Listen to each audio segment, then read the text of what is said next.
The year is 1227. On the windswept plains of Mongolia, a man who conquered half the known world takes his final breath.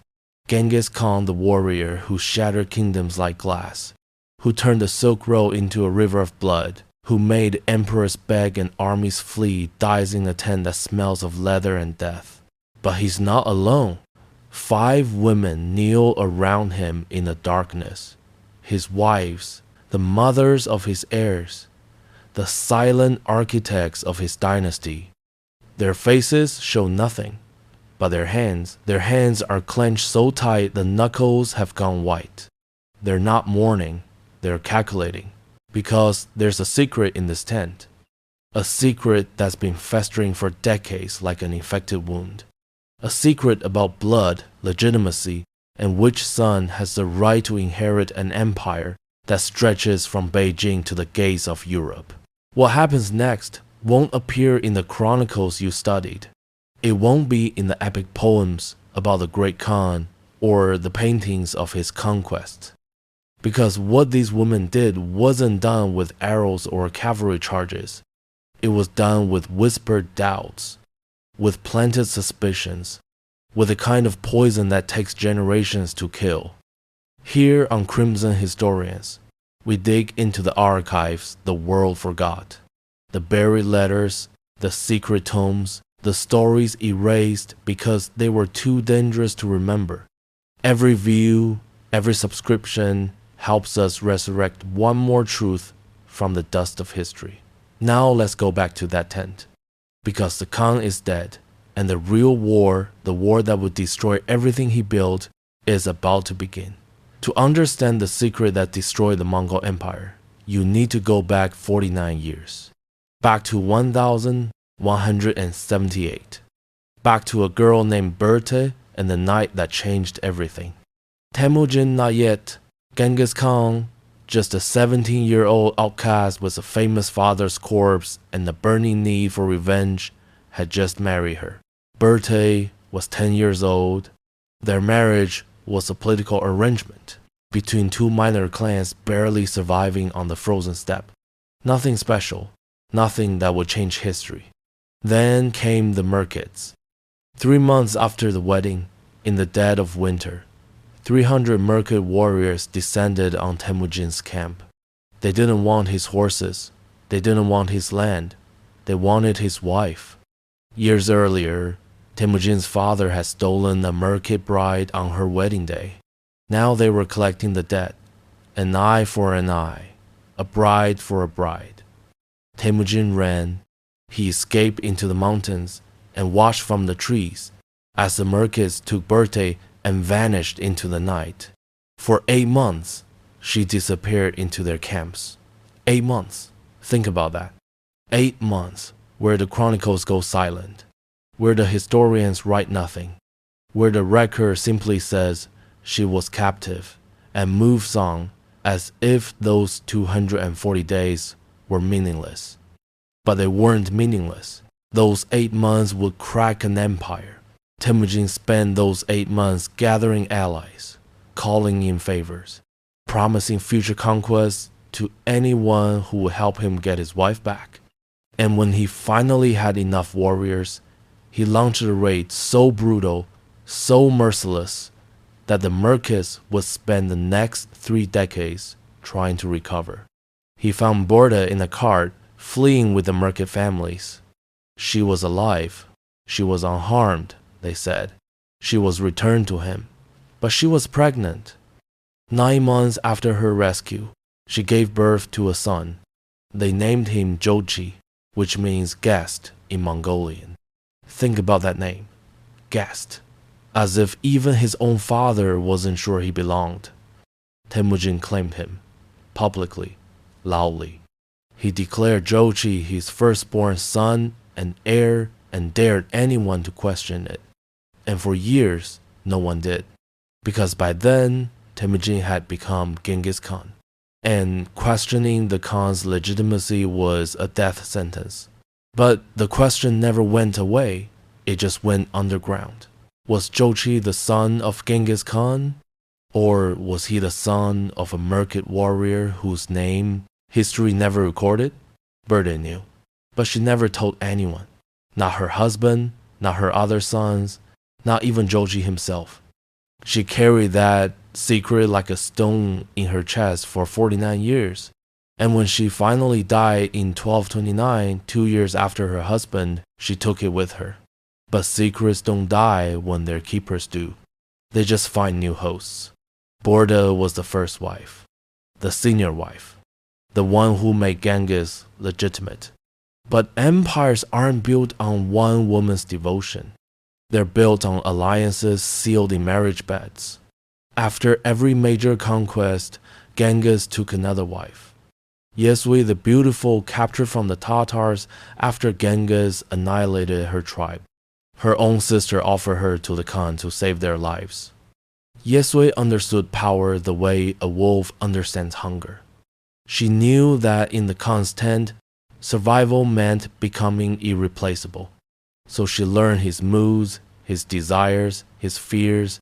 She became the wife he turned to when Bertha's righteousness exhausted him. Kulan the Merkit, yes, a Merkit princess, given as tribute after Genghis finally conquered the tribe that had taken Bertha. Imagine that. Imagine being Bertha and having to share a tent with a woman from the tribe that destroyed you. Kulan was gentle, obedient, politically invisible, the perfect symbol of Genghis's mercy, the perfect insult to Bertha's trauma. Kulan the ambitious from a minor clan that bet everything on her beauty. She was 16 when she arrived at court, 20 years younger than Bertha. She looked at the aging first wife and saw opportunity. Yesujin, the Shadow Yesui's younger sister, always second, always watching, always waiting for her moment. 5 women, 1 empire, infinite resentment. From the outside, it looked harmonious. The great jurors arranged in a circle, each wife with her own tent, her own servants, her own sons being trained for war. The Khan moved between them like a sun, bringing warmth and favor wherever he landed. But inside those tents, a different war was brewing. A war without soldiers or swords. A war fought with pregnant pauses and pointed questions and doubts planted like seeds in the minds of some. And at the center of it all was one question that no one dared ask out loud. Who is Jochi's real father? Bertha gave Genghis 4 sons who survived to adulthood. Jochi the eldest, the questionable heir, brilliant military commander, fierce warrior, but haunted by whispers. His brothers called him Merkit Bastard when they thought he couldn't hear. Sometimes they said it when they knew he could. Chagatai the cruel Bertha's second son, and the one most obsessed with purity, legitimacy, law. He hated Jochi with a passion that burned like fever. At every council, he would find a way to question his brother's bloodline, to suggest that Jochi's conquest should go to true-born sons. Ugade, the diplomat Bertha's 3rd son, clever, pragmatic, too fond of wine. He saw his brothers tearing each other apart and quietly positioned himself as the compromise candidate. Tolui the youngest, the baby, the favorite, the one who looked most like Genghis.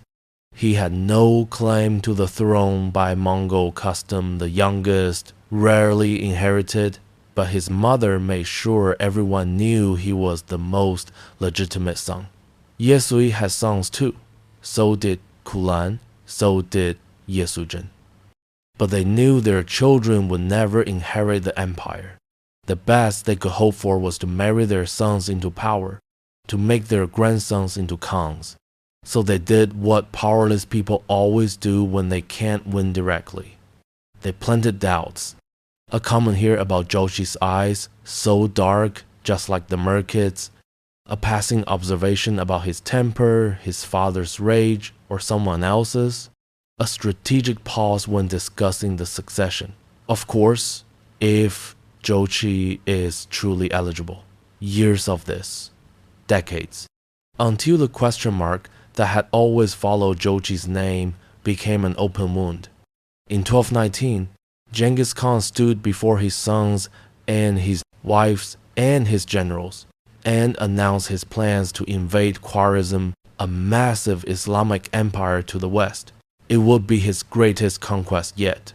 But first, he needed to decide who would inherit the empire if he died. Berta stood beside him, silver-haired now, back straight despite her age. This was her moment. Her eldest son was the rightful heir. That's how it worked. That's how it had always worked. Genghis turned to Jochi and began to speak. Chagatai interrupted. "Father," he said, his voice cutting through the tent like a blade, "before you make this announcement, I must speak. For the good of the empire." The tent went silent. "We all know the rumors about my brother." Chagatai looked directly at Jochi. "We all know the circumstances of his birth. Can we truly risk the empire on blood that might not be yours?" Berte's face went white. 41 years.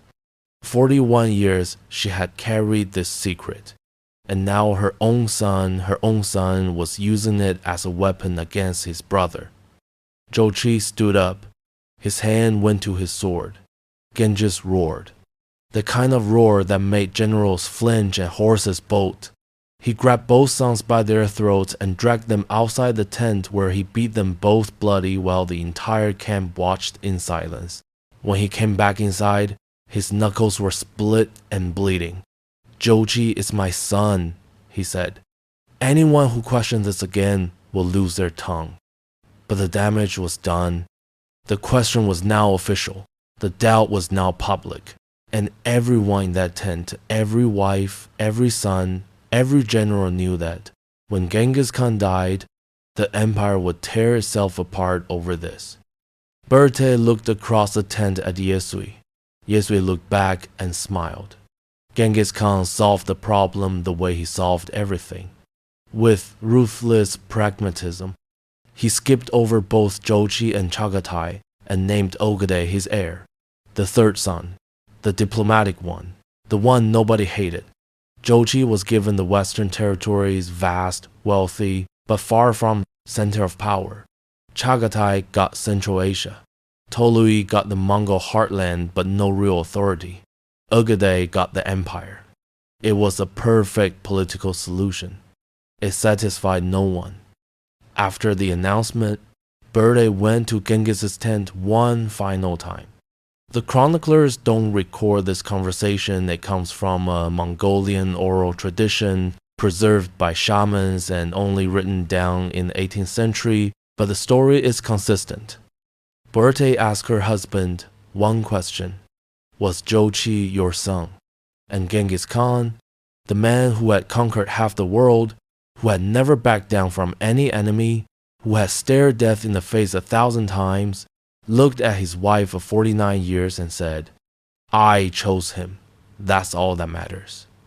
It wasn't an answer, but it was the only answer he would ever give. Berthe left his tent and never spoke to him privately again. August 18th, 1227. Genghis Khan dies during the siege of the Western Xia Kingdom. The official story says he fell from his horse. Some historians suggest he was murdered by a captured princess. Others think it was illness, infection, old age catching up to a body that had survived too many battles. But here's what we know for certain. He died far from home, in enemy territory, with only a handful of his most trusted generals present. And the first order his generals gave wasn't to bury him. It was to keep his death secret. For 3 months, they pretended the Khan was still alive. They moved his body in a sealed cart, hidden from view. Anyone who saw the funeral procession was killed on sight, not as punishment, but as necessity. Farmers, shepherds, travelers, entire villages, thousands of people murdered to preserve a secret. Why? Because they needed time. Time to get the body back to Mongolia. Time to prepare the succession. time to make sure the empire didn't explode the moment word got out. They needn't have worried. The explosion was already primed. It just needed a spark. When Genghis's body finally arrived at Karakorum, the capital, all 5 wives were summoned to view it before the secret burial. This is one of the few moments recorded in the Persian chronicles, written by Rashid al-Din, a historian serving the later Mongol court. He described the scene like this. The wives of the great Khan came to mourn. Each one approached the body and wept according to her station. But the chronicler noticed that their tears seemed to follow different schedules. Read that again. Their tears seemed to follow different schedules. Bort wept like a woman who had lost her entire world. She collapsed beside the body and had to be carried away. Yesui wept beautifully, gracefully, with perfect timing. Every sob calculated to catch attention. Kulan wept silently, afraid to make a sound. Kulan wept briefly and then left, as if she had somewhere more important to be. Yesujin didn't weep at all. She just stared at the body with an expression the chronicler described as disturbingly thoughtful. After the viewing, the body was taken to its secret burial site. The location has never been found. Some say it's in the Khenti Mountains. Others say it's near the Onang River where Genghis was born.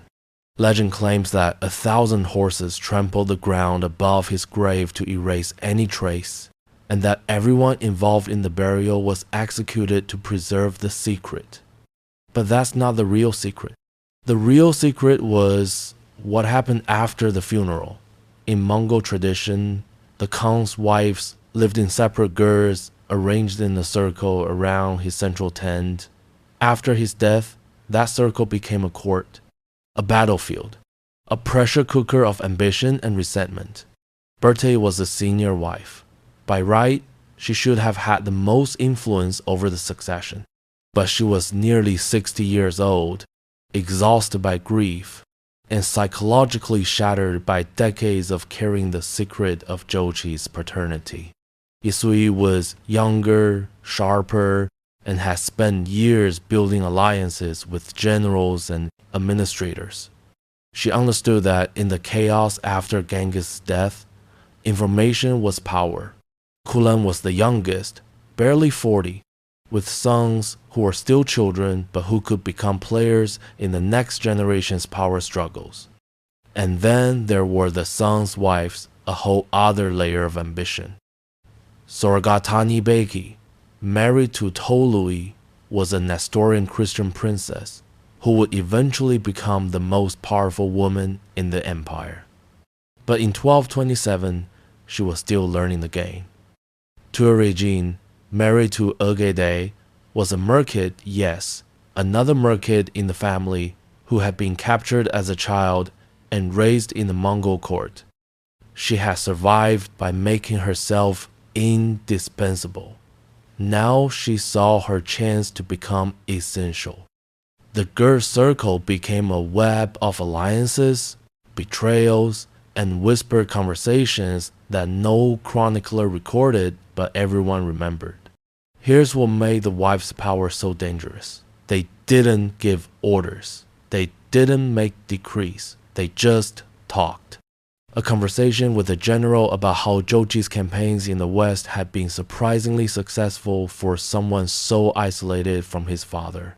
A comment to a scribe about how the records of Jochi's birth seemed to be missing some crucial details. A casual observation to another wife about how Chagatai had always been so concerned with proper bloodlines. Such a loyal son. This is documented not directly, but through the effects. Persian historians and Chinese chroniclers noted a pattern in the years after Genghis' death. Military commanders who had served under Jochi started dying, not in battle, in accidents, poisonings, mysterious illnesses. Officials who had witnessed Berthe's return from the merkits in 1178 suddenly retired or disappeared from court records. And most tellingly, scribes began altering the old chronicles. Dates got fuzzy. The timeline of Berte's captivity and Jochi's birth became vague. Details vanished. Someone was rewriting history, and that someone had access to the imperial archives. Jochi never attended his father's funeral. He was in his territories to the west, modern-day Kazakhstan and southern Russia, when word reached him that Genghis had died. According to the secret history of the Mongols, Jochi immediately began preparations to travel to Karakorum for the succession ceremony. He never made it. 6 months after Genghis' death, Jochi died. The official cause was given as illness. He was approximately 44 years old, but the timing was suspicious. So suspicious that historians have debated it for 8 centuries. Rashid al-Din, writing 70 years later, noted, "Some say Jochi's death was timely for those who feared his claim. Others say he died of grief, having lost the only man who ever defended his legitimacy."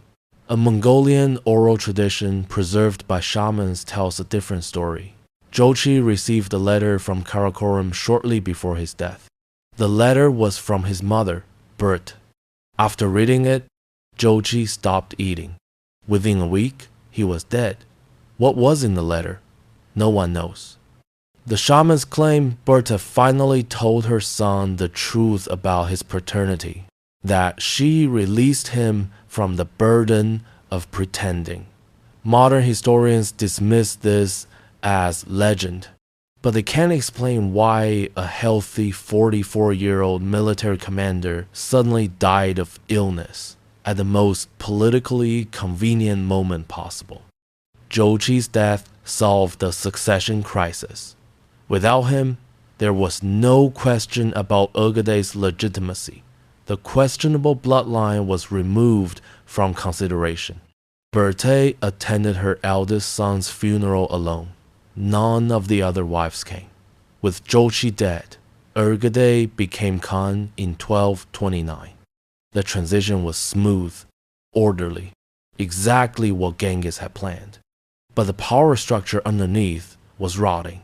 Chagatai got his territories in Central Asia but was never given real authority. He spent the rest of his life as a regional governor, bitter and increasingly violent. He developed an obsession with law and punishment, creating brutal legal codes that historians believe were his way of imposing the purity he felt the empire had lost. Tolui kept the Mongol heartland but died mysteriously in 1232, only 3 years after Ögedei became Khan. The official story says he drank poisoned wine meant for his brother, sacrificing himself to save Ögedei from an illness. The unofficial story, preserved in Chinese chronicles, says Tolui's wife, Sorgatani Beki, poisoned him herself because he was a drunk who was ruining her son's chances at power. Sorgatani was a student of the game. She had watched the older wives destroy each other and learned from their mistakes. She didn't fight openly. She didn't plant doubts. She just quietly educated her 4 sons to be better, smarter, more capable than anyone else. And she waited. Berta died in 1229, shortly after Ögedei's enthronement. She was approximately 61 years old. The chronicles say she died peacefully in her sleep, but a Mongolian legend says differently. According to the shamans, Berta spent her final weeks in her ger, refusing visitors, speaking only to her servants. She was overheard talking to herself or to someone who wasn't there. She kept repeating 2 phrases: "Jochi, forgive me," and "I should have told you." On the night she died, the servants heard her having a conversation. A full conversation, with pauses as if someone were responding, and then a scream. When they entered her ger in the morning, Berthe was dead. Her face was frozen in an expression of terror, and scratched into the wooden frame of her bed so faint it could have been accidental, were 2 words in Mongolian. He knew. The servants burned the bed frame immediately as per Mongol custom. The story only survives because one servant told her daughter, who told her daughter, who eventually told a Russian anthropologist in 1876. Historians dismiss it as folklore, but they can't explain why Berta's girl was dismantled the day after her death, a violation of mourning customs, or why no formal burial site for her has ever been found. It's as if someone wanted to erase her from history the moment she was gone. With Bertie dead and Jochi dead and Tolui dead, the Jur circle should have stabilized. It didn't, because now the game shifted to the next generation. The wives were either dead or aging out of relevance, but their sons' wives were just getting started. Turigin, Ögedei's wife, began hosting regular gatherings in her ger, cultural events, she called them, poetry readings, music, harmless, except that every woman of importance attended, every general's wife, every administrator's daughter, every foreign princess married into the court. And at these gatherings, while musicians played and poets recited, Turigin built a network. She learned who owed money and who could grant favors. She discovered which generals hated each other and which officials were taking bribes. She collected secrets the way a jeweler collects stones, and she waited. Sorogatani Beki, Tolui's widow, took a different approach. She converted to Christianity, shocking for a Mongol noblewoman, and used her new religion to build ties with Christian kingdoms to the west. She funded monasteries, sponsored scholars, positioned her sons as enlightened rulers rather than barbarian conquerors. She was playing a longer game, not for power now, for power later. The Persian historian Juzjani, writing in the 1260 seconds, observed, "The widows of the great Khan's sons governed more shrewdly than their husbands ever had. They understood that empires are not conquered with swords alone." But he also noticed something else. They were destroying from within what could never be destroyed from without. By 1240, 13 years after Genghis' death, the empire was still expanding, still conquering, still unstoppable from the outside. But inside the court, everything was fracturing. The sons of Jochi denied their father's legacy were growing bitter in their western territories. They started ignoring orders from Karakorum, started conducting their own diplomacy, started acting like an independent kingdom. The sons of Chagatai, raised on their father's obsession with purity and law, began religious purges in their territories. Buddhists, Christians, Muslims, anyone who didn't conform was driven out or killed. The sons of Tolui, educated and ambitious, watched all of this and quietly prepared to seize power when the moment came. And Ögedei, the Khan, the man who was supposed to unite them all, descended into alcoholism. He held elaborate parties that lasted for days. He gave away massive amounts of wealth to anyone who asked. He stopped attending council meetings. Turigin, his wife, started attending them instead. At first, she claimed to be representing her husband. Then she stopped claiming anything. She just governed, made decisions, gave orders, and nobody stopped her. Because by 1240, everyone had learned the lesson of Berta's secret. The question wasn't who had the right to rule. The question was who had the power to make people believe they had the right. And that power didn't come from bloodlines or battlefields. It came from whispers in the dark. By 1241, the empire Genghis had built was the largest continuous land empire in human history. It stretched from Korea to Hungary, from Siberia to Iraq. Mongol armies had never lost a major campaign. Cities fell like dominoes. Kingdoms surrendered at the mere rumor of their approach. But the sons were destroying each other, not with armies, with accusations. Batu, Jochi's eldest son, control the golden horde, the westernmost territories of the empire. He was a brilliant general, possibly the best military mind of his generation, but he carried his father's curse, the whispered questions about his grandfather's legitimacy. At every Kurultai, the great assembly of Mongol princes and generals, someone would find a way to mention it. A pointed question about bloodlines, a casual reference to true-born heirs. Guiyuk, Ogedei's eldest son, was the worst offender. He hated Batu with a passion that burned like phosphorus. Part of it was genuine political rivalry. Part of it was personality. They were oil and water, fire and ice.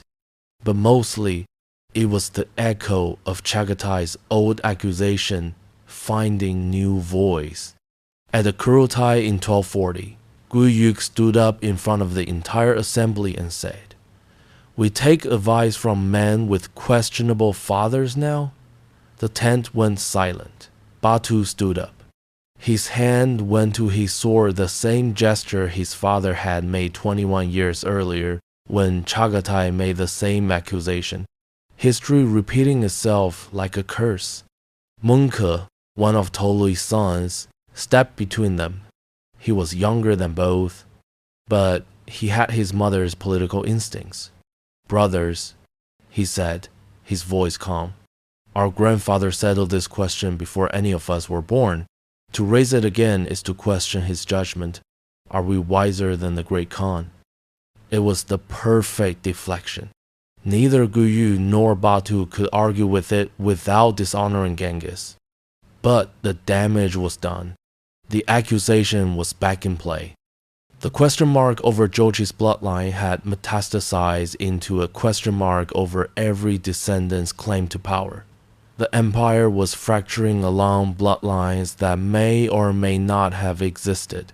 While the sons postured and threatened, the mothers orchestrated. Turgin, Ogedei's wife, had spent 15 years building her network. Now she activated it. She started with the historians. Persian chroniclers were given access to the imperial archives, carefully curated access that happened to include documents questioning Jochi's legitimacy. These documents were suspiciously well preserved compared to other records from the same period. The chroniclers dutifully recorded what they found. And suddenly, the rumors had historical evidence. Then she went after Batu's credibility. Through her network of generals' wives and administrators' daughters, she spread stories about Batu's governance in the West. He was becoming too independent, too ambitious, too Western. He was forgetting he was Mongol. None of it was untrue, but the way she framed it made it sound like betrayal. Sorgatani Beiki watched all of this and took note. She didn't fight Turgin directly, that would be suicide. Instead, she positioned her sons as the reasonable middle ground. Not too ambitious like Batu, not too dissolute like Guiyuk, just right. She also did something brilliant.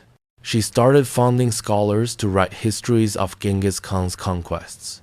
But in her version, she emphasized unity, brotherhood, and the importance of legitimate succession. She was rewriting history in real time, shaping the narrative to benefit her children. And then there was Ogu Kaimish, the wife of Guiyuk. She was younger than the others, less experienced, but hungry for power. She made the mistake of being obvious about it. She threw lavish parties to show off her wealth. She demanded ceremonial honors. She tried to play the same game as Turgin, but without the subtlety.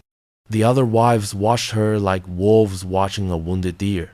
December 11th, 1241. Ogedei Khan dies at age 56. The official cause of death: drinking. Years of alcoholism finally catching up to him. The unofficial theories: take your pick. Turgin poisoned him because he was about to divorce her and name a new heir. Sorgatani Beki poisoned him because her sons were finally old enough to seize power.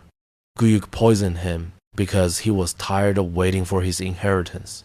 One of the concubines poisoned him on orders from a rival faction. He actually did just drink himself to death. We'll never know. But here's what we do know. Turajin didn't seem surprised. Within hours of Ugedai's death, before his body was even cold, Turajin moved into the Khan's ger. Not as a mourning widow, as a ruler.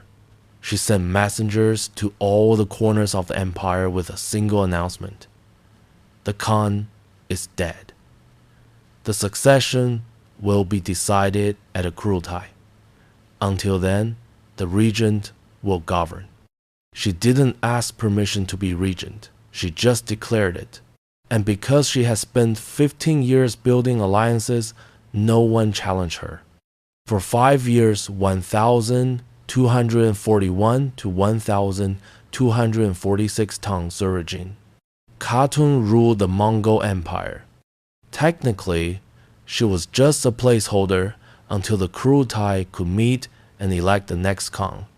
But Kurultais require all the princes to gather, and the empire was enormous. It would take years to organize. Turajin was in no hurry. She governed efficiently, ruthlessly. She purged officials who had been loyal to Ugedai but not to her. She appointed new administrators from her network. She made alliances with Chinese bureaucrats, Persian financiers, and Central Asian merchants. The Persian historian Juzani wrote, "Never before had a woman ruled the Mongols so openly." Some praised her wisdom. Others whispered that the empire had become a tent of women ruled by whispers rather than swords. But Turajin made one critical mistake. She assumed her son Guyuk would be the obvious choice for Khan. He wasn't.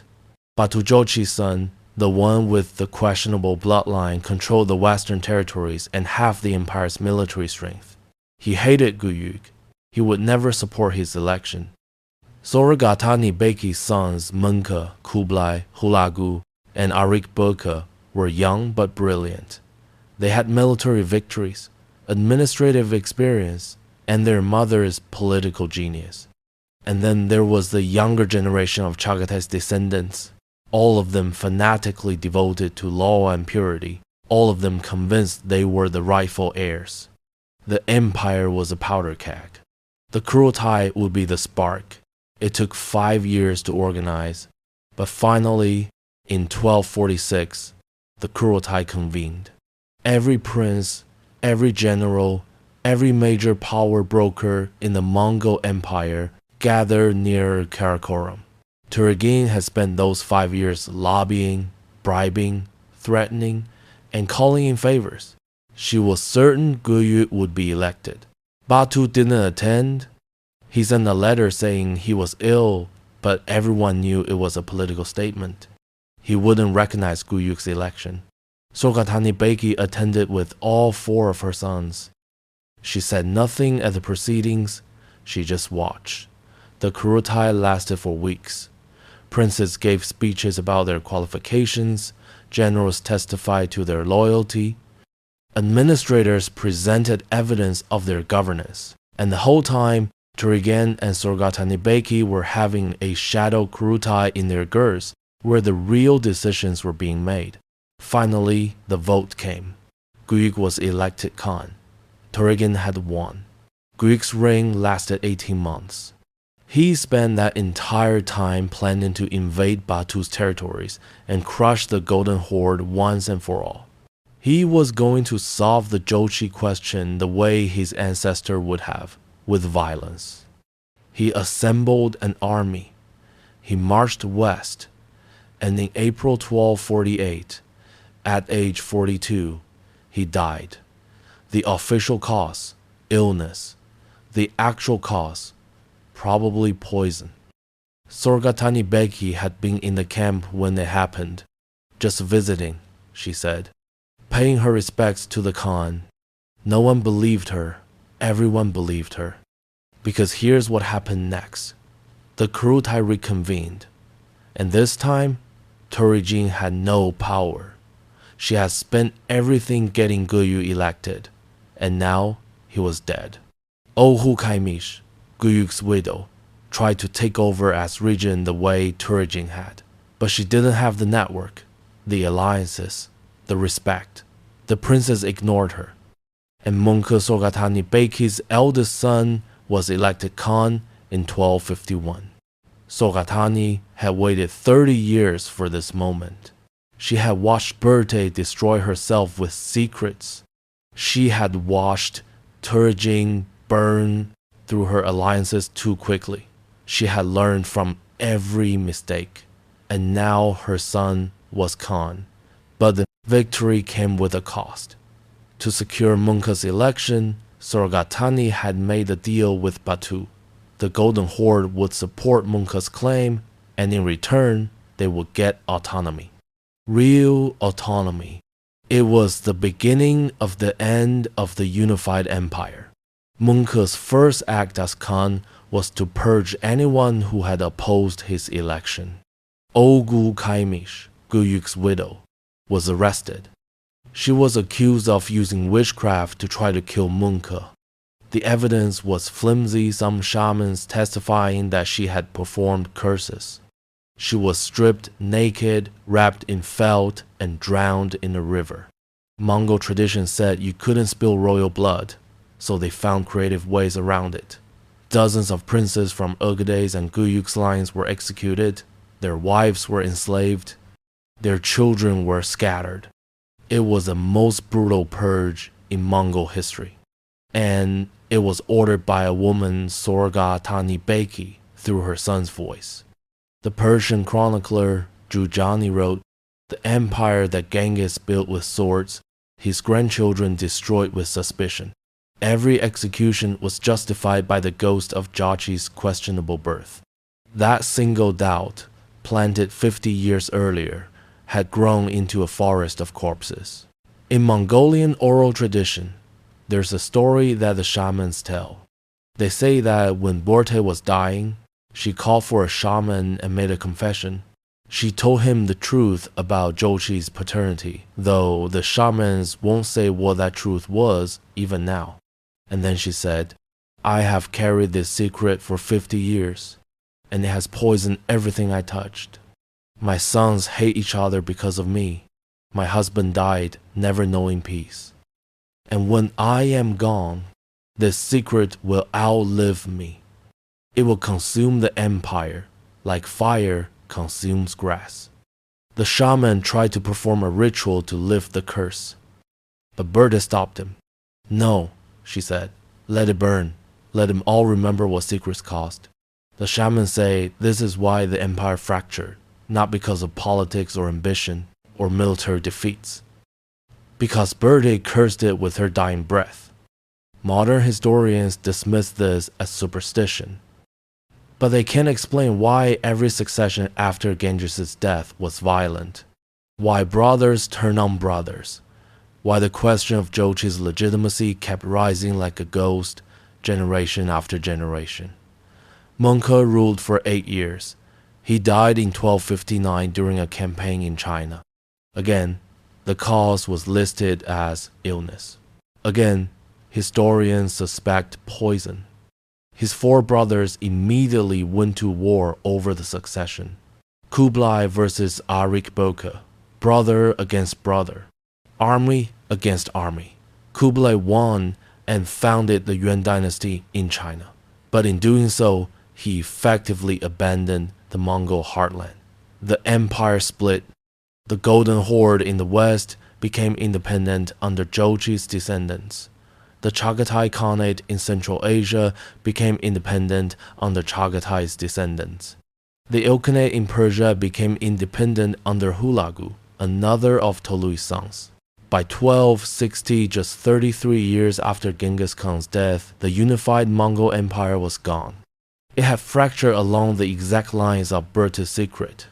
Jochi's descendants in the west, the legitimate lines in the east, and endless wars over who had the right to claim Genghis' legacy. The question that destroyed them wasn't who is the strongest, it was who is legitimate. And that question traced back to a single secret that Berthe carried for 50 years. Here's the part that history textbooks skip. For almost 30 years from Ögedei's death in 1241 to Kublai's consolidation of power in 1271, the Mongol Empire was effectively ruled by women. Not openly, not officially, but in practice. Turgen ruled as regent from 1241 to 1246. Oghul Kaimish tried to rule as regent from 1248 to 1251 before her execution.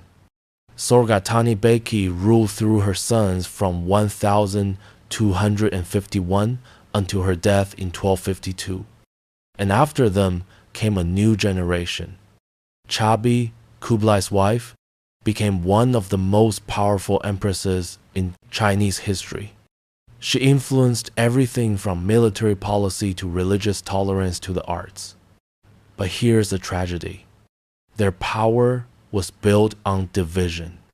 Every alliance they made was against another faction. Every marriage they arranged was a strategic weapon. Every son they raised was a soldier in a civil war that would last generations. They preserved the empire by breaking it into pieces small enough to manage. In 1257, Berke, another of Jochi's grandsons, became Khan of the Golden Horde. He did something unprecedented. He converted to Islam. It was a direct repudiation of the Mongol identity, a declaration that the Western territories were no longer part of the Mongol world. And he went to war with Hulagu, his own cousin, who ruled the Ilkhanate in Persia, Mongol against Mongol, the first civil war that crossed into open warfare between the Khanates. The reason? An argument over legitimacy and inheritance that traced back to Jochi. The Persian historian Rashid al-Din wrote, "The sons of Jochi have always been apart, not by geography alone, but by the wound of their ancestors' questioned birth. They fight not for land, but for validation." By 1280, less than 60 years after Genghis Khan's death, the empire he built had splintered into 4 separate khanates, all of them nominally independent, all of them occasionally at war with each other. The Yuan dynasty in China, ruled by Kublai Khan. The Golden Horde in Russia and Eastern Europe, ruled by Jochi's descendants. The Chagatai Khanate in Central Asia, ruled by Chagatai's descendants. The Ilkhanate in Persia and the Middle East, ruled by Hulagu and his descendants. Each one claimed to be the true heir of Genghis Khan. Each one denied the other's legitimacy. And at the root of every dispute was the same question: who had the right bloodline? It was Berthe's secret, metastasized into a political cancer that consumed everything. What happened to the other wives? The ones who weren't politically savvy, like Turejin or Sorgatani? They vanished. Yesui the Beautiful, no record of her death. She just disappears from the chronicles after Ögedei's election. Some historians think she was killed during one of the purges. Others think she fled to a monastery. Kulan the Merkid also vanished. Last mentioned in 1230. No burial site, no death record. Kulan the Ambitious, mentioned briefly in 1235 as attending a ceremony, never mentioned again. Yesujin the Shadow, completely absent from records after 1229. It's as if they were erased, written out of history, because they backed the wrong sons, or made the wrong alliances, or simply became inconvenient. The only wives we know about are the ones who seized power or whose sons seized power. Everyone else was forgotten. In 2003, a Mongolian archaeological team excavated a site near Karakorum that they believed was part of the old imperial complex. They found a mass grave, 37 bodies, all female, buried without ceremony or markers. DNA analysis suggested they were from the early 13th century. Further analysis suggested they were from diverse ethnic backgrounds: Tatar, Merkid, Mongol, possibly Chinese. The archaeologists believe these were the forgotten wives and concubines of Genghis Khan's court. When they became politically irrelevant, they were simply disposed of. The site was quietly closed to the public, too controversial, too painful. Kublai Khan, ruling from Beijing, tried to rewrite his family's history. He commissioned official chronicles that presented a unified narrative. Genghis Khan had always intended for the empire to evolve. The succession had been orderly. The brothers had disagreed, but ultimately wanted the same thing. It was all lies. But Kublai had the resources of China behind him. He could afford to hire the best historians, the best propagandists. He could create an official version of history and enforce it, except for one problem: the shamans. In Mongolian tradition, shamans are the keepers of oral history. They preserve stories that aren't written down, and they wouldn't cooperate with Kublai's revisionism. So Kublai tried to suppress them. He banned certain shamanic practices. He arrested prominent shamans. He tried to replace traditional Mongolian shamanism with Tibetan Buddhism, a religion he could control. The shamans went underground, but they kept telling the stories, the true stories, about Berthe's abduction, about Zhou Qi's questionable birth, about the secret that destroyed the empire. These stories survived for centuries in oral tradition before finally being written down in the 17th and 18th centuries. That's how we know about Berthe's deathbed confession, about the whispered conversations in the gers, about the curse. History tried to erase them, but memory is stubborn. In 1368, the Yuan dynasty, Kublai Khan's creation, collapsed. A peasant rebellion drove the Mongols out of China. They retreated to Mongolia, broken and humiliated. The dynasty had lasted less than a century. Why did it fall? Historians cite overexpansion, military defeats, Chinese nationalism, economic problems. But there's another factor they rarely mention: legitimacy. The Yuan dynasty never resolved the question of succession. Every emperor's reign was contested by rival claimants. Brothers fought brothers. Cousins assassinated cousins. The court was paralyzed by constant civil wars over who had the right to rule. And every single dispute traced back to the same question: who was legitimate? By 1368, there were 17 different claimants to the throne, each one representing a different branch of the family, each one claiming to be the true heir of Genghis Khan. The empire collapsed not because it was conquered from without, but because it tore itself apart from within. The Ilkhanate in Persia lasted until 1335. It dissolved into chaos when the last recognized Khan died without an heir. Dozens of pretenders emerged. Each one claimed descent from Genghis. Each one demanded recognition. The Khanate fractured into tiny kingdoms, each one ruled by a different warlord claiming to be the rightful heir. Persian historians noted the irony. The Mongols had conquered Persia with unprecedented violence. But in the end, they destroyed themselves with the same question that had destroyed the Persian dynasties they replaced. Who has a right to rule?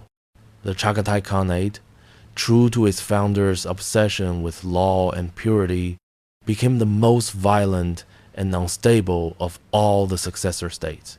It split and reunited and split again multiple times between 1260 and 1370.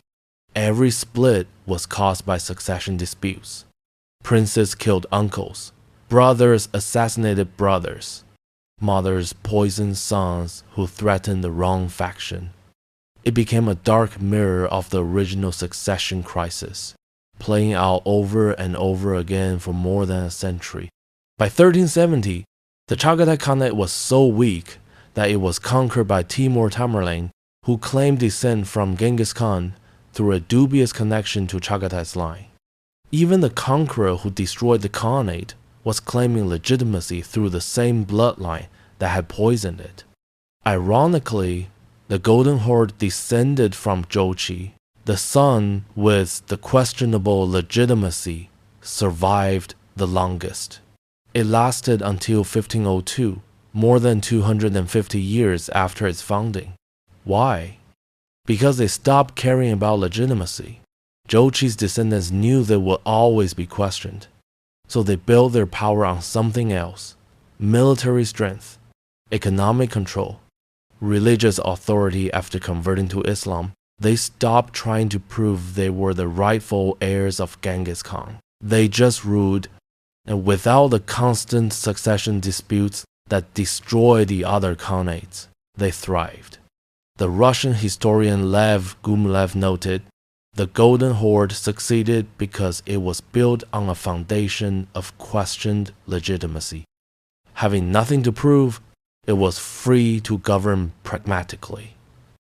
But even they couldn't escape Berthe's curse forever. In the 15th century, the Golden Horde fractured into smaller khanates: the Kazan Khanate, the Crimean Khanate, the Astrakhan Khanate, each one claiming to be the true successor. By 1502, when the Golden Horde officially dissolved, it had split into so many pieces that no one could remember what they were fighting about, just that they were supposed to fight. In 1634, the last Khan descended from Genghis Khan was overthrown. His name was Ligdan Khan. He ruled a tiny portion of Inner Mongolia and claimed to be the rightful heir to the entire Mongol Empire. He died in 1634, defeated by the rising Qing dynasty. His sons scattered, his wives disappeared into history. The Mongol Empire, the empire that had once stretched from Korea to Hungary, was gone. All that remained was the question, the secret, the doubt that had poisoned everything. Who was Zhou's real father? We still don't know. 800 years later, historians are still debating it. DNA analysis can't help we don't have Genghis Khan's remains. The burial site was never found. And even if we did, what would it prove? That Berthe was telling the truth? That she was lying? That Zhou was legitimate? That he wasn't? Would it change anything? The empire is still gone. The succession wars still happened. The brothers still killed each other. The wives still destroyed each other. The answer wouldn't change history, but the question did. August 2017, a team of Mongolian and Japanese archaeologists are excavating a site near the Onan River in northern Mongolia. They're looking for Genghis Khan's burial site, the holy grail of Mongolian archaeology. They don't find it, but they find something else. Buried 3 meters underground, they discover a chamber, not a tomb, a sealed room, deliberately hidden, carefully preserved. Inside, they find artifacts, women's jewelry, silk robes, ceremonial items, and something extraordinary: a collection of small wooden tablets inscribed in Mongolian script. The tablets are letters, personal correspondence between the wives of Genghis Khan's sons, written in the years after his death. They weren't meant to be found. They were hidden deliberately, preserved by someone who wanted the truth to survive even if the empire didn't. The letters are fragmentary. Water damage, decay, and deliberate defacement have destroyed portions of them. But what remains is devastating.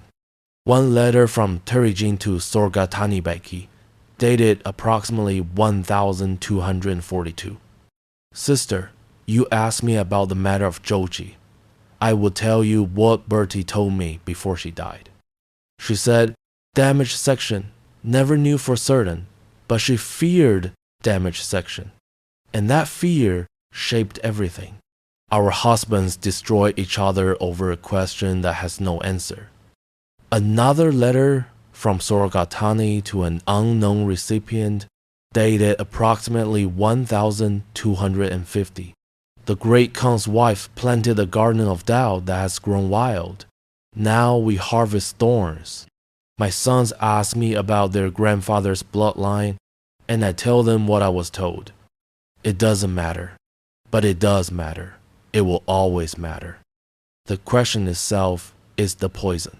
And most heartbreakingly, a letter from an unknown wife to her daughter, undated but probably from the 1242nd. When you marry into this family, remember, the truth is less dangerous than secrets. Your grandmother Berthe learned this too late. She thought keeping the secret would protect her son. Instead, it destroyed all of them. If you must choose between an uncomfortable truth and a comfortable lie, choose truth. The lie will eat you alive. But the letters aren't the only discovery. The archaeologists also found something else in that chamber. Skeletal remains. 5 female skeletons buried together, with evidence suggesting they died around the same time, possibly within days of each other. DNA analysis revealed they were related, sisters or close cousins, and isotopic analysis of their bones suggested they came from different regions, one from the Mongolian steppe, one from Central Asia, one from northern China. The archaeologists believe these were wives or daughters of the imperial family buried together in secret after a purge. But here's what made the discovery extraordinary. One of the skeletons showed evidence of violent trauma, blunt force to the skull. She had been executed. The others showed no trauma. They appeared to have died naturally or possibly from poison, which means some of them were executed and others chose to die rather than face whatever was coming. The chamber was sealed from the outside. Someone buried them, hid them, and then tried to erase all evidence they existed. On the wall of the chamber, scratched in Mongolian script so faint it was almost invisible, the archaeologists found 4 words. Innen Irgelsch Amt by Dag, truth always survives. It's not clear who wrote it. The handwriting analysis is inconclusive. But the inscription was made after the bodies were buried, the scratches cut through some of the mortar. Someone came back after the chamber was sealed, after the bodies were hidden. They broke in and left a message that will wait 800 years to be read. Dr. Oyunjero Tsedevdamba, the lead archaeologist on the excavation, gave an interview in 2019 about the discovery. She said something that haunts me. In Mongolian culture, we have a concept called ikrinut, buried shame. It's the idea that some truths are so painful, so dangerous, that entire generations will work to bury them. Not to forget them, that's impossible, but to prevent them from being spoken out loud. Berthe's secret was ikrinut. Everyone knew. No one said it. And the not saying destroyed them more thoroughly than any enemy ever could. She paused, then added, "We found evidence of that destruction, literally buried beneath the earth." The discovery was published in 2018 Inches, a joint paper by Mongolian, Japanese, and British researchers. It should have been headline news. Archaeological evidence of the Mongol imperial family, letters from the wives, direct insight into the succession crisis. Instead, it was quietly ignored. Major news outlets didn't pick it up. Academic journals published it without fanfare. Within 6 months, the story had vanished from public consciousness. Why? Because in modern Mongolia, Genghis Khan is a national hero, the foundation of Mongolian identity. Schools, airports, vodka brands, everything bears his name. He's not just a historical figure. He's a symbol. And this discovery complicated that symbol.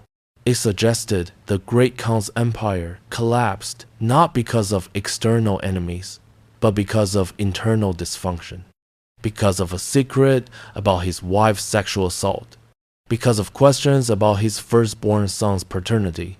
It made the myth human, messy, painful. The Mongolian government didn't officially censor the research. They just didn't promote it, didn't fund follow-up excavations, didn't include it in textbooks or museums. The site was closed to the public in 2019, ostensibly for preservation reasons. It hasn't been reopened, but some scholars wouldn't let it die. In 2020, Dr. Damba and a team of international researchers launched the Hidden Chamber Project, a privately funded initiative to preserve and study the letters and artifacts from the discovery. They created high-resolution scans. They brought in linguists to analyze the damaged sections.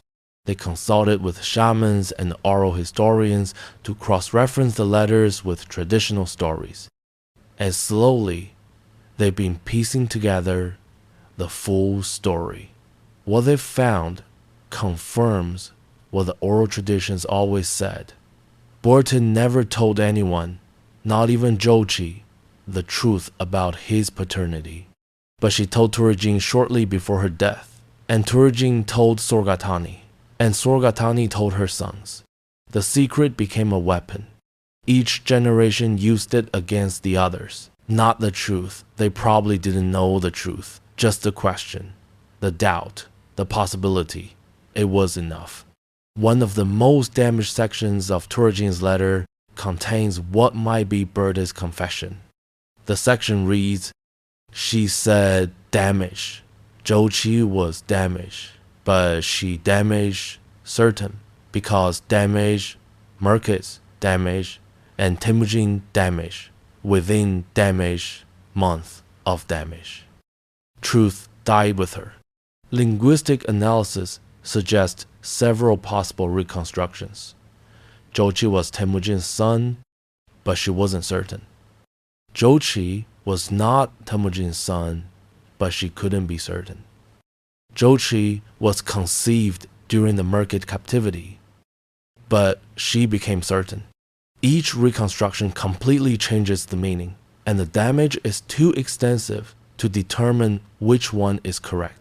We will probably never know whether Jochi was Genghis Khan's biological son. But here's what we do know. Berta didn't know either, or couldn't be certain.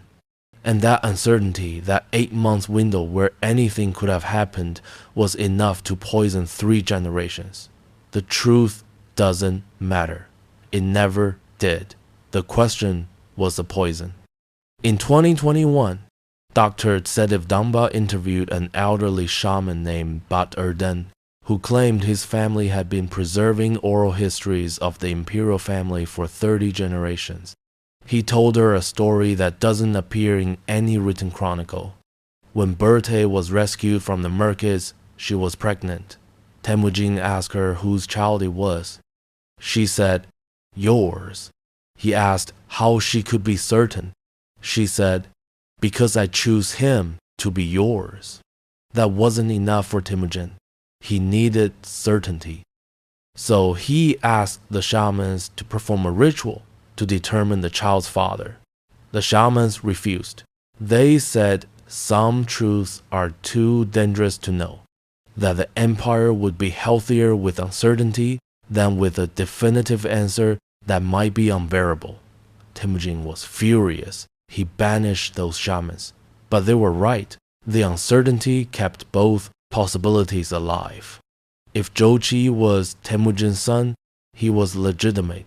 If he wasn't, then Berta's love and Temujin's choice made him legitimate anyway. But after Temujin died, the choice disappeared. Only the question remained.